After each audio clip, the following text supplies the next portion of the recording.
শিরকের দুর্গন্ধে মানুষকে ঢুকিয়ে দিয়েছে, তার সঙ্গে উদারতা। সালাত নবী সাল্লাল্লাহু আলাইহি ওয়াসাল্লাম শিখিয়ে গেছেন যেভাবে, তার উল্টো পদ্ধতিতে করেছে, তার সঙ্গে উদারতা। এই নোংরা নাপাক কথা আমার মুখে কে ডেকে নিয়ে এলো? নবী মুহাম্মদ রাসূলুল্লাহ সাল্লাল্লাহু আলাইহি ওয়াসাল্লাম আল্লাহর আসমানি কিতাব তাওরাত উচ্চারণ করছেন ওমর রাদিয়াল্লাহু তাআলা আনহু। ওমর রাসূলুল্লাহ সাল্লাল্লাহু আলাইহি ওয়াসাল্লামের মুখ রক্তবর্ণ। আবু বকর বলে, "এ ওমর, তুমি দেখতে পাচ্ছ না রাসূলের মুখ কেমন?" ইয়া রাসূলুল্লাহ, আপনার মুখশ্রী এরকম কেন হয়েছে? বলে, "শোনো ওমর, তুমি কিসের তাওরাত পড়ে শোনাচ্ছ আমাকে? যদি মুসাও আসে আমার যুগে, মুসাকেও আমার উপরে ঈমান এনে থাকতে হবে। এই কোরআনের এবং এই মুহাম্মদ রাসূলুল্লাহর ইত্তেবা করতে হবে।"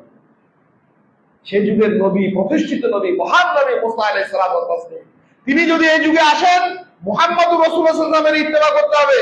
সেই ইত্তেবা, মা আতাকুম রাসূল ফাখুযু ওয়া মা নাহাকুম আনহু ফান্তাহু।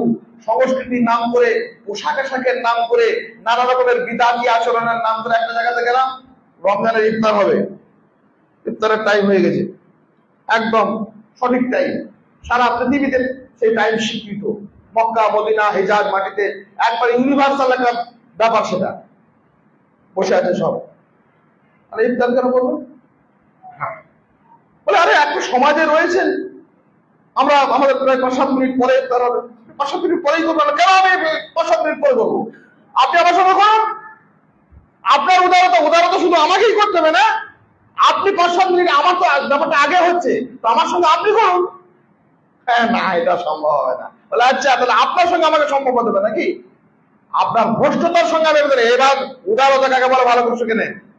আমাদের দেশের একজন বড় মানুষ বলেছিলেন, একটা ঘরে জানলা থাকে, দরজা থাকে, জানলা তো দরজা তৈরি করি, মানুষ ঢুকবে, জানলা তৈরি করি, আমার দক্ষিণা হাওয়া ঢুকবে, আমার পূবের আলো ঢুকে আমার ঘরটাকে ঝলমলে করে তুলবে। আলো আসার জন্য আমি জানালা করেছি, বাতাস ঢোকার জন্য আমি দুদিকের দক্ষিণা দুয়ার, দক্ষিণা জানলা খুলে রেখেছি। এর নাম উদারতা। আর যখন কালবৈশাখী ঝড় এসেছে, প্রবল ঝটিকায় যখন ধুলো বালি নোংরা আবর্জনা ঢুকে চলেছে, তখন সেই সশব্দে সবার মুখের উপরে সেই জানলাকে আমি বন্ধ করে দিয়েছি। এটা আমার গুরুত্বপূর্ণ দায়িত্বশীলতা। কেউ যদি বলে যে বেদাতীদের সঙ্গে আপনারা একমত হচ্ছেন না, এটার নাম উদারতা নয়। না, ওটার নাম উদারতা নয়, ওটার নাম হচ্ছে আত্মবিনাশ। শিরকের সঙ্গে, ভ্রষ্টতার সঙ্গে, গায়ের ইসলামী কালচারের সঙ্গে, নবীর জন্মের নামে বাপের জন্ম, ছেলের জন্মদিন, ওই অমুক দিবস, ওই তমুক দিবস, হাজার রকমের গ্লানি পরিশ্রম, উদারতা নয়, ওটা হচ্ছে আত্মবিনাশী। নবী মুহাম্মদ রাসূলুল্লাহ সাল্লাল্লাহু আলাইহি ওয়াসাল্লাম শিখিয়ে গেছেন, মান তাশাব্বাহা বিকওমিন ফাহুয়া মিনহুম। কোন জাতিকে যখন অন্ধভাবে অনুসরণ করে, তাদের মধ্যে পরিগণিত হয়। আমরা তোমার বাড়িতে আগুন